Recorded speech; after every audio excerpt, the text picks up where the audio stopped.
in school we're just taught that we needed to drop this to fight against a certain side.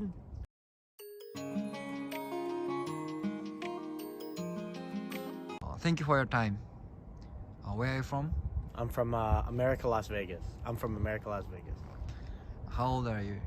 I'm currently 22 years old, just turned 22, just out here exploring. What do you do in your country? So currently in my country, I am a university student and I'm also a waiter. Yeah. Then how long have you stayed in Hiroshima? So currently I've been in Hiroshima about 3 weeks, and during my time here I have learned a lot and it's been very great. What made you come to Hiroshima? So a big part of the reason what made me come to Hiroshima was, for one, my family stays here, and because my family stays here, that's like a simple reason to feel comfortable, but also because of the deep history that lies within Hiroshima. There's a lot that went on here, and there were a lot of very sad things that went on, and my current mission is just to inform myself. So yeah. After spending 2 weeks, what's the impression about Hiroshima? My current impression on Hiroshima, and not only the history, is for the history itself, it genuinely speaks for itself. I mean, look at this. This is the atomic dome itself. But on top of that, the people are great. They're very, very welcoming, great people overall, and they're open. Yeah. Did you see the atomic bomb dome? Yes, I did. What did you feel when you saw it? Heartbroken.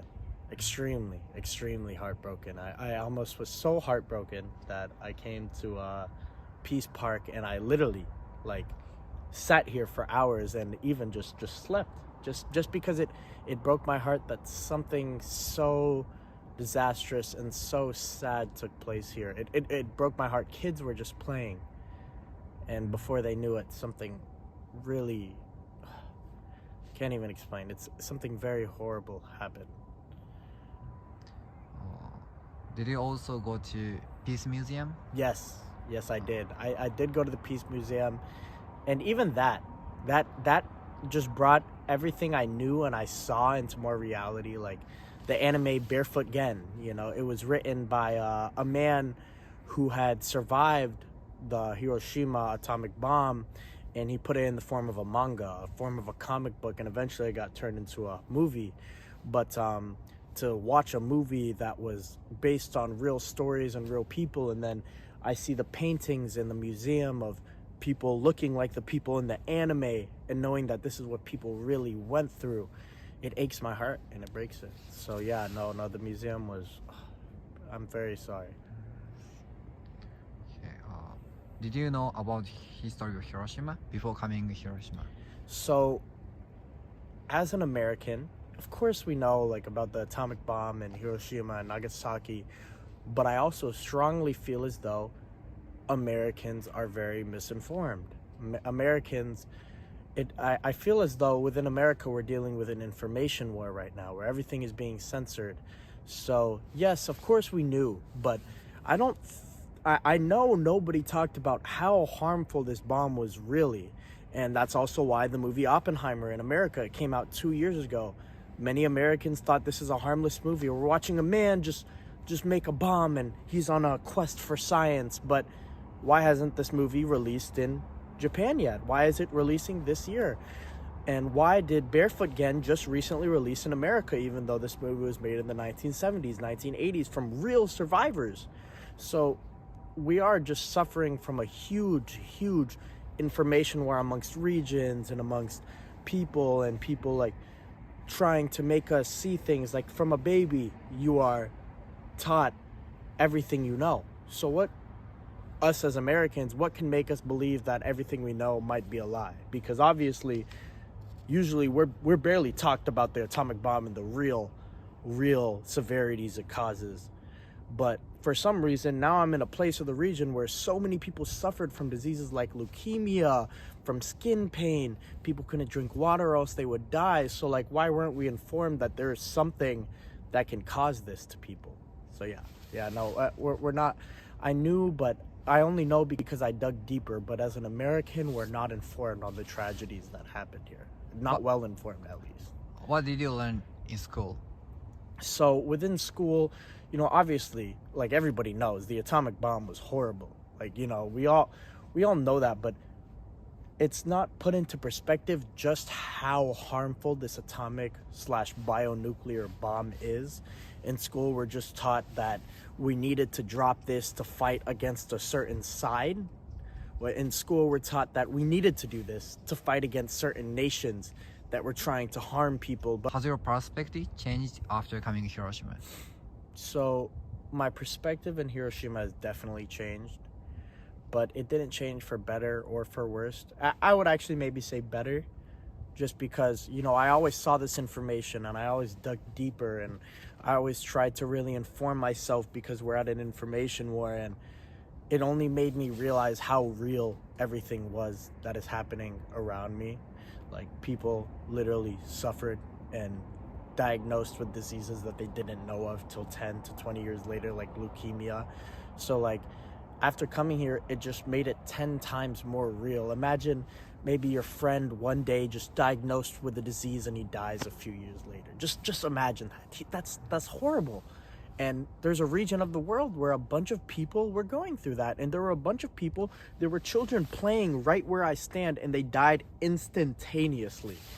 So yes, my perspective has changed on Hiroshima, and it has only made me care about the world and the human race much more.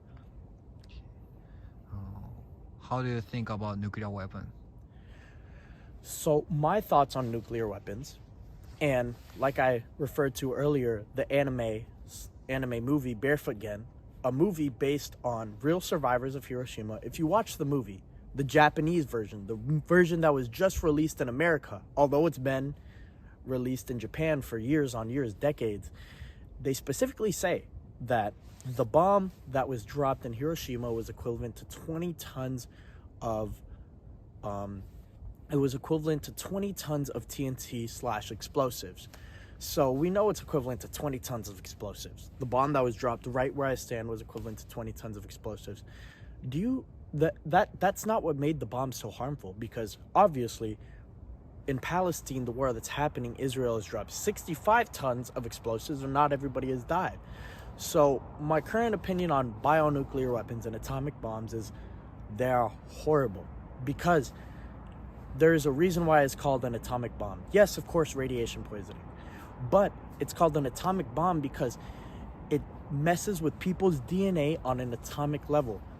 Everything, the ground I stand on, my body, everything is made of matter. And all matter is made of atoms. We learned that very young in school. So if everything is made of atoms and there was a bomb called the atomic bomb, that just literally means that there was a bomb that messed with people's DNA structure on an atomic level. That's why when you watch Barefoot Gen, the Japanese version, that is why when you watch that movie, people drink water and they instantly die. It's because there was literally a bomb that made water poisonous for people.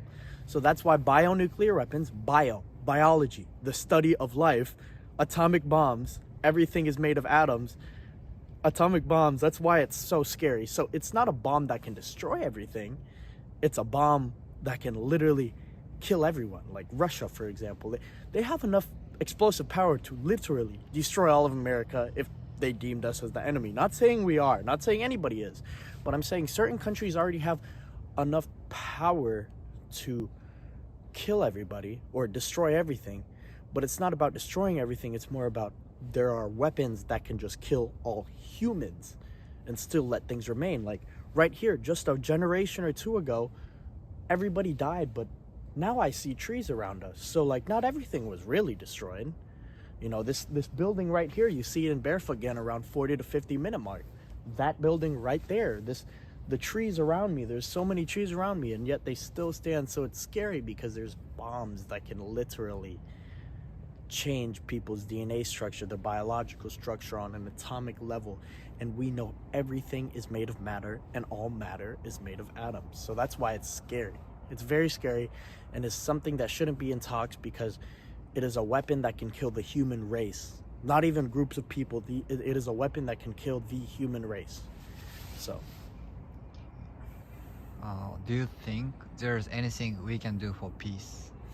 yeah, There's so many things, especially as an American. Like, you know, in America, we don't see the we don't have trust within people now. We don't even know our neighbors. We don't even say hi to people. You'll make eye contact with people and completely acknowledge each other with your eyes, and you won't even speak with people. And we're in a place where people are so far from peace. There's one side and there's another side and there's another side, and they all come farther from each other, and that brings us farther from peace. But what we can do for peace is really just sit there and talk. It doesn't matter if I'm wrong.